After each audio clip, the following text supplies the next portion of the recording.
In early January 1996, Lancaster County saw 35 inches of snow in one of the worst blizzards in recorded local history.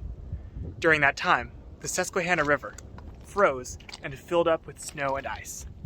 Now just 10 days later, the temperatures rocketed up to the 60s and all of the ice melted and broke free. Right here is where it began to pile up, which is a problem, because right down there is the Norfolk Southern Port Deposit Branch.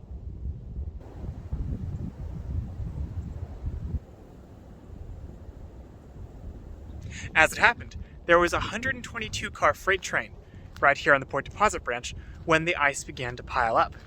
The ice washed over the banks of the river and onto the tracks, pinning the freight cars against the embankment here. The engineers knew that their train was in trouble and decoupled the engine and took it to safety. Today, you can still see some evidence of this particular dramatic train crash.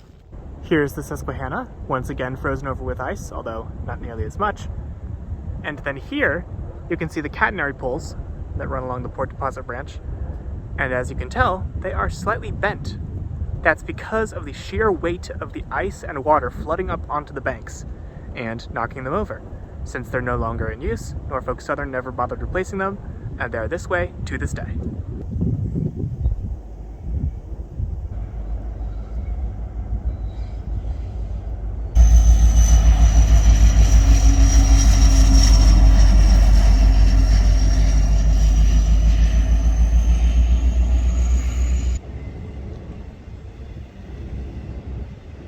Here we can see a handy map of where we are at the end of the Enola low-grade trail, just off of River Road near Turkey Hill in Manor Township.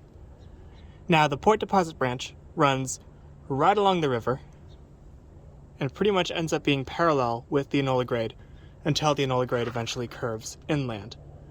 However, it runs at a much lower elevation than the trail, so from here we can look down onto the active Norfolk Southern tracks.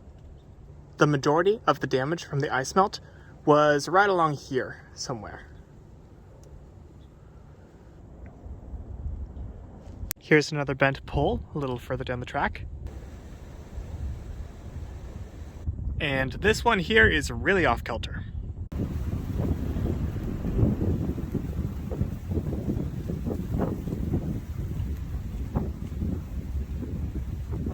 Here's a couple more. If you want to see what this looked like during the 1996 flooding, I've linked to some pictures from WGAL in the description below. And that's about all there is to say about the flood damage of the 1996 blizzard on the Port Deposit Branch. Be sure to subscribe for more train-related nonsense, and take care until the next one.